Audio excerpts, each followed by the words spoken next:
Praise the lord. ప్రభువైనేసు నామములో అందరికీ వందనములు. యేసయ్య మాటను ఈ కార్యక్రమాన్ని వీక్షించడానికి ప్రేమతో మిమ్మల్ని స్వాగతిస్తున్నాను. ఈ దినము అపోస్తుడైన పౌలు కొరింథీయులకు రాసిన మొదటి పత్రిక 14వ అధ్యాయము 7వ వచనం నుండి 19 వచనాల వరకు ధ్యానించుకుందాం.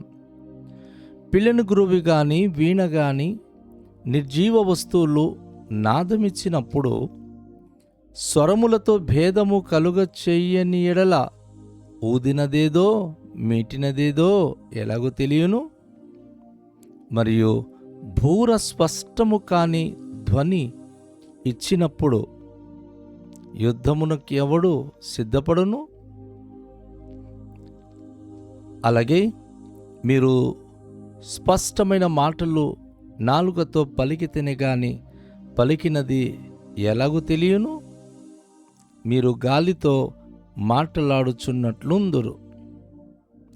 లోకమందు ఎన్నో విధములగు భాషలున్నను, వాటిలో ఒక్కటైనను స్పష్టము కానిదై ఉండదు. మాటల అర్థము నాకు తెలియకుండిన ఎడల మాటలాడు వానికి నేను పరదేశినిగా ఉండును, మాటలాడువాడు నాకు పరదేశిగా ఉండును. మీరు ఆత్మ సంబంధమైన వరముల విషయమై ఆసక్తి గలవారు గనుక సంఘమునకు క్షేమాభివృద్ధి కలుగు నిమిత్తము అవి మీకు విస్తరించినట్లు ప్రయత్నము చేయుడి. భాషతో మాట్లాడువాడు అర్థము చెప్పు శక్తి కలుగుటకై ప్రార్థన చేయవలెను. నేను భాషతో ప్రార్థన చేసినడలా నా ఆత్మ ప్రార్థన చేయును గాని నా మనస్సు ఫలవంతంగా ఉండదు. కాబట్టి ఆత్మతో ప్రార్థన చేతును, మనస్సుతోనూ ప్రార్థన చేతును. ఆత్మతో పాడుదును, మనస్సుతోనూ పాడుదును. లేని ఎడల నీవు ఆత్మతో స్తోత్రము చేసినప్పుడు ఉపదేశము పొందనివాడు నీవు చెప్పు దానిని గ్రహింపలేడు గనుక నీవు కృతజ్ఞతాస్తుతులు చెల్లించినప్పుడు ఆమెన్ అని వాడు ఎలాగూ పలుకును? నీవైతే బాగుగానే కృతజ్ఞతాస్తుతులు చెల్లించుచున్నావు గాని ఎదుటివాడు క్షేమాభివృద్ధి పొందడు. నేను మీ అందరికంటే ఎక్కువగా భాషలతో మాట్లాడుచున్నాను, అందుకు దేవునికి స్తుతించదను. అయినను సంఘములో భాషతో 10,000 మాటలు పలుకుట కంటే ఇతరులకు బోధ కలుగునట్లు నా మనసుతో 5 మాటలు పలుకుట మేలు. ప్రభునందు ప్రియమైన వాళ్ళారా, ఈ వాక్య భాగములో అపోస్తుడైన పౌలు సంఘానికి చాలా చక్కని హెచ్చరికలు చేస్తూ ఉన్నాడు. వాస్తవానికి ఒక పిల్లని గురువు గనుక ఊదినటువంటి వ్యక్తి దాన్ని సరిగ్గా వాయించడానికి కానీ చేత కాకపోతే స్వరము రాదు.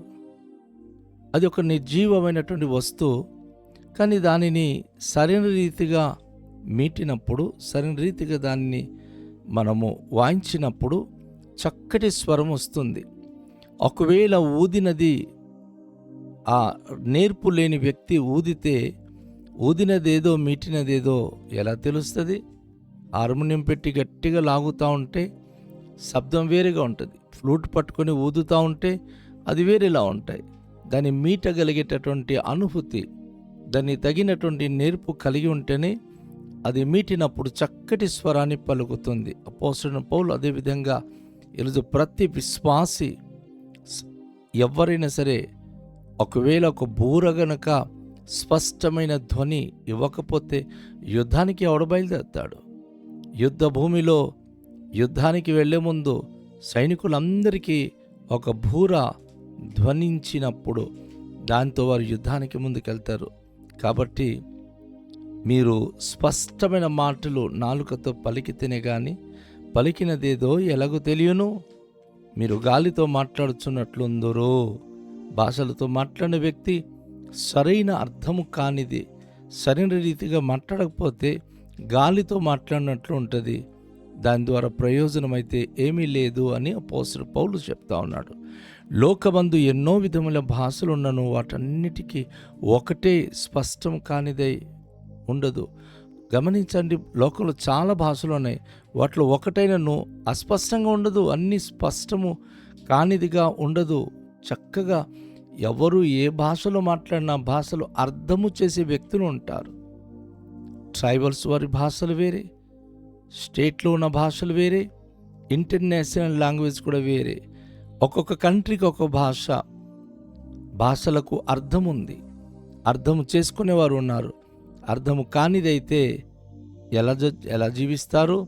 కనుక ప్రతిదానికి ఒక ప్రత్యేకమైనటువంటి అర్థము కలిగి ఉండాలి. మాటల అర్థం నాకు తెలియకుండా ఎడల మాట్లాడువానికి నేను పరదేశిగా ఉందును, మాట్లాడువాడు నాకు పరదేశిగా ఉంటాడు. భాషలో మాట్లాడుతూ వెళ్ళిపోతున్నప్పుడు అందరూ నోరు తన వైపు చూస్తారు తప్ప ఒక మాటలు వారికి అర్థం కాదు. పరదేశిగానే వారు ఏం మాట్లాడుతున్నారో అర్థం కాకుండా ఉండే పరిస్థితులు ఏర్పడుతుంది. కాబట్టి అపోస్తలుడు పౌలు అంటున్నాడు, మీరు ఆత్మ సంబంధమైన వరముల విషయమై ఆసక్తి గలవారు గనుక సంఘమునకు క్షేమాభివృద్ధి కలుగు నిమిత్తము అవి మీకు విస్తరించినట్లు ప్రయత్నము చేయుడి. అపోస్తలుడు పౌలు కొరింథీ సంఘానికి బాగా హెచ్చరిక చేస్తూ అంటున్నాడు, మీరు ఆత్మ సంబంధమైన వరములు చాలా ఆసక్తిగా ఉన్నారు. భాషలో మాట్లాడాలని, ప్రవచించాలని, అన్ని ఆత్మ వరాలతో కొరింథీ సంఘము నిండిపోవాలనే ఆశతో ఉంది. సో అపోస్తలుడు పౌలు అంటాడు, మీరు విస్తరించి మాట్లాడాలని, మీ మధ్య ఆ వరాలు విస్తరించాలని ప్రయత్నాలు చేయండి, ప్రార్థన ఎక్కువగా చేయండి, ఆసక్తిగా మీరు దానిని కోరుకోండి అని అపోస్తలుడు పౌలు వారికి తెలియచేస్తూ ఉన్నాడు. భాషతో మాట్లాడువాడు అర్థము చెప్పు శక్తి కలుగుటకే ప్రార్థన చేయవలెను. ప్రతి ఆత్మ సంబంధమైన వరములు ఏదో ఊరికే వచ్చి మన దొరికిపోదు. కానీ ప్రార్థన ద్వారా నీ ఆధ్యాత్మిక జీవితం ఎంత లోతుగా ప్రార్థన చేస్తుందో ఆ ప్రార్థనను బట్టి నువ్వు దైవ శక్తి పొందే అనుభూతి కలిగి ఉంటావు. అందుకే వాక్యం చెప్తుంది, మరి మీరు అర్థము చెప్పే శక్తి గలవారైనట్లుగా ఎక్కువగా ప్రార్థన చేయాలి. ప్రార్థన చేయడం ద్వారా భాషలు మీకు అర్థమవుతాయి. అపోస్తలుడు పౌలు అంటాడు, నేను భాషతో ప్రార్థన చేసిన ఎడల నా ఆత్మ ప్రార్థన చేయును కానీ నా మనస్సు బలవంతంగా ఉండదు. ఒకవేళ నా భాషలో ప్రార్థన చేస్తుంటే నా మనసుకు అది అర్థం కావట్లేదు, అది ఫలవంతం అవ్వదు. కానీ నా ప్రార్థన మాత్రం చాలా బాగా చేసినట్లు ఆత్మ మాత్రం ప్రార్థన చేస్తుంది. ఆత్మీయ జీవితంలో నేను బాగానే ఉన్నట్లు అనిపిస్తుంది, కానీ మనసు మాత్రం ఫలవంతంగా ఉండదు.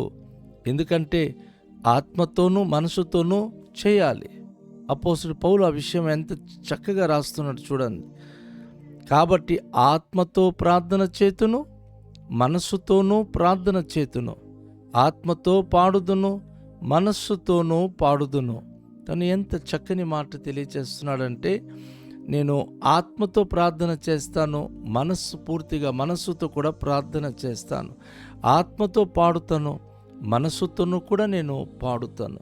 ఒక వ్యక్తి ఏదో నోటికి వచ్చింది పాడుకుండా వెళ్ళిపోతే, తన మనసు కనుక పాటలో ఇన్వాల్వ్మెంట్ కాకపోతే ప్రయోజనం లేదు. చాలామందికి మనం చూస్తూ ఉంటాం, వారు పాడుతున్నప్పుడు కన్నీళ్ళు చేస్తూ ఉంటుంది, వారు ఏడ్చేస్తారు. ఎందుకంటే వారు ఆత్మతో పాడుతున్నారు.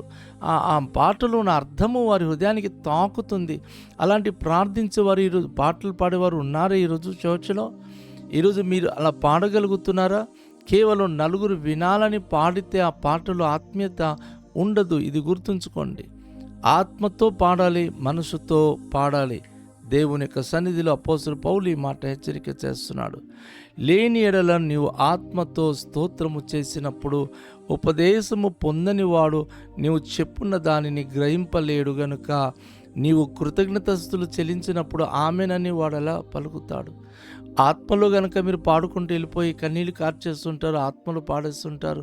దానికి బయట వింటున్న వారు, చూస్తున్న వారికి అర్థం కాదు. వారు దాన్ని ఎలా గ్రహించగలరు?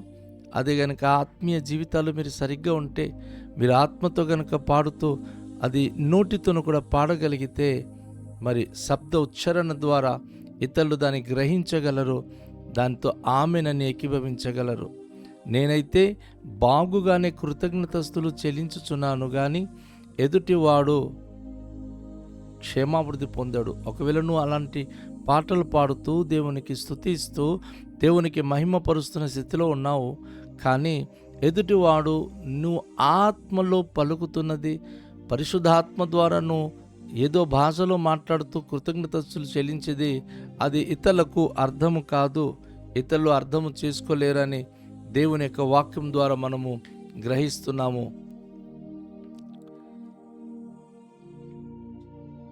నేను మీ అందరికంటే ఎక్కువగా భాషలతో మాట్లాడుచున్నాను, అందుకు దేవునికి స్తుతించేదను. అపోస్తలుడు పౌలు అంటున్నాడు, మీ అందరికంటే ఎక్కువగా నేను భాషలో మాట్లాడతాను, అలాగే దేవునికి కృతజ్ఞతలు చెల్లిస్తూ ఉంటాను అని చెప్పి తను దేవునితో తనకున్న బాంధవ్యాన్ని, దేవునితో తనకున్నటువంటి ఆ యొక్క భక్తి భావాన్ని ఆయన స్పష్టంగా తెలియచేస్తూ ఉన్నాడు. దేవుని యొక్క ప్రియ బిడ్డలారా, ఆయన తెలియచేసే మాటలు ఈ విషయంలో మనం గమనిస్తే దేవుని యొక్క వాక్యం మనకు హెచ్చరిక చేస్తుంది. అయినను సంఘములో భాషతో 10,000 మాటలు పలుకుట కంటే ఇతరులు బోధకులగునట్లు నా మనసుతో 5 మాటలు పలుకుటయే మేలు. అపోస్తలుడైన పౌలు స్పష్టంగా తెలియచేస్తూ ఉన్నాడు. దేవుని యొక్క వాక్య భాగంలో ఒకవేళ సంఘంలో గనక నేను అనర్గళంగా భాషలో మాట్లాడుకుని వెళ్ళిపోతే ఎవరికి అది అర్థం కాదు. ఒకవేళ గనక ఎవరికి నా మాటలు బోధపడకపోతే నేను ఒక 5 మాటలు పలికిసి మౌనంగా ఉండడం మంచిది. భాషలో మీరు గంటల తరబడి మాట్లాడుకుని కూర్చుంటే ఒకడికి అర్థం కాకపోతే వారు ఏమని అంటారు, ఎలా ఆమెను అంటారు. కాబట్టి భాషలో మాట్లాడుతున్న దేవుని బిడ్డలకు అపోస్తలుడు పౌలు చెప్పే హెచ్చరిక ఏంటంటే, భాషలో అర్థం చెప్పే వ్యక్తి ఉంటేనే ఎక్కువగా మాట్లాడవచ్చు, లేకపోతే 4-5 మాటలు చెప్పి మౌనం అయిపోవాలి. ఆ భాషలో ఎవరికి అర్థం కానిది మీరు ఎంతసేపు మాట్లాడినా ఒక్కరికి కూడా ప్రయోజనకరంగా ఉండదు. అదే కనుక మీరు ప్రవచన వారం చెప్పారనుకోండి, అప్పుడు అది చాలా మంచిది. సంఘంలో మీరెంతసేపు ప్రవచించినా సరే అనేక మందికి అది ఆశీర్వాదకరంగా ఉంటుంది, దీవెనకరంగా ఉంటుందన్న సంగతి మనం గుర్తించుకోగలగాలి. కనుక రండి, దేవుని సందులో మనము ప్రార్థన చేసి ఇట్టి పరిశుద్ధాత్మ వరాలతో మనం నింపబడడానికి దేవునికి మనము అడుగుదాం. దయగల తండ్రి, మీకు వందనాలు. ఈ ప్రశస్త పరిశ్రమలో మీ మాటలు మేము విన్నాం.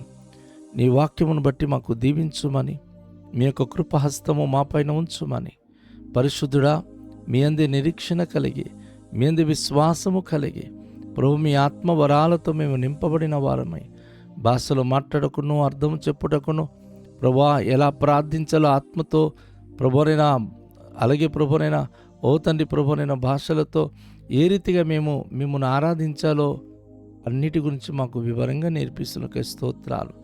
ప్రతి ప్రియ బిడ్డలు ప్రభువా ఆత్మ సంబంధమైన వరములు ఆసక్తితో ప్రభు అపేక్షించి అది పొందుకొని మీకు మహిమకరంగా జీవించే భాగ్యవంతులుగా తీర్చిదిద్దుమని యేసు నామములో ప్రార్థిస్తున్నాము తండ్రి, ఆమేన్. అందరికీ షాలోం. ప్రభు మనను దీవించునుగాక.